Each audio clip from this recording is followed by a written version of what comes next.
Growing up, one of my favorite childhood memories was at Christmas time when my grandmother would come to visit and always bring me a loaf of her homemade bread for my Christmas present.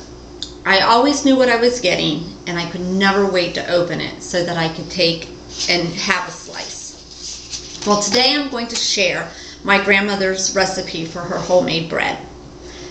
I will let you know what ingredients are needed for the bread, the steps taken in mixing the ingredients, and finally baking and serving the bread.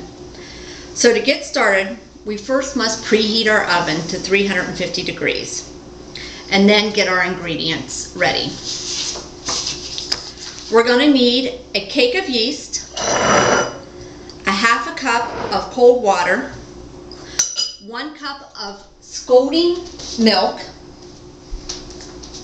a walnut size, which is about 1 tablespoon of shortening or butter, 1 scant of salt, which is about 1 teaspoon from what I understand, and at least 4 cups of flour.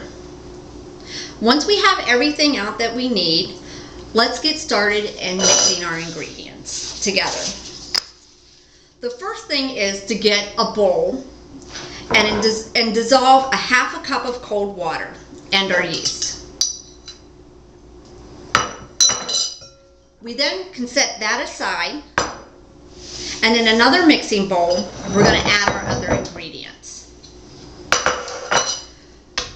We first add our 1 cup of scalding milk,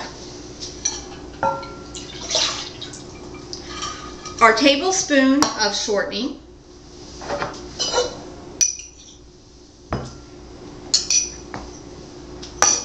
our teaspoon of salt, and we stir this together.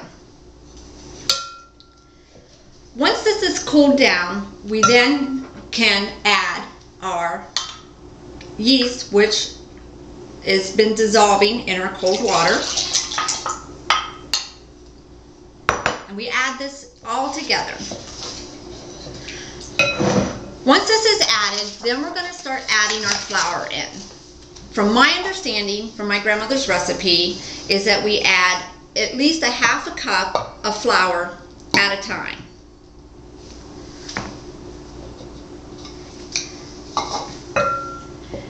And we keep doing this, mixing it together and kneading it as we go,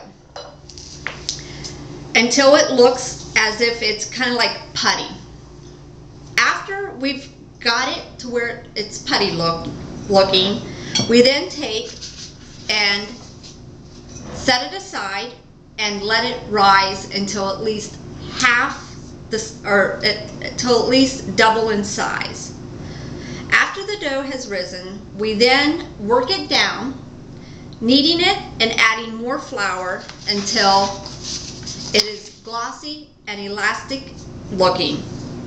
We then take and shape it into a loaf pan or 2 smaller loaf pans and let it rise again until double in size.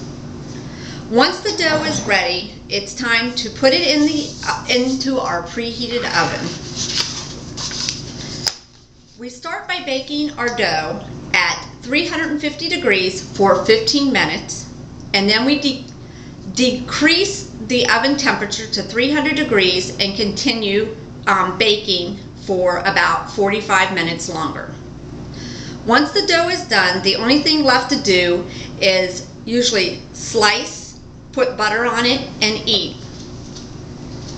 I tried this, and as you can see, my bread obviously doesn't look like my grandmother's.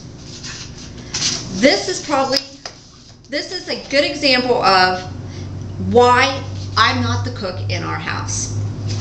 Anyway, this process and the wait for the bread has really brought back memories for me. I know that wherever my grandmother might be, I know that she's proud that I've at least tried, and hopefully the steps that I've given you and the ingredients, that yours will turn out a little bit better. So remember, when making grandma's bread, we need to get our ingredients, Mix everything together, bake, serve, and hopefully your bread looks a little bit better and tastes better. Thank you for a very special childhood memory.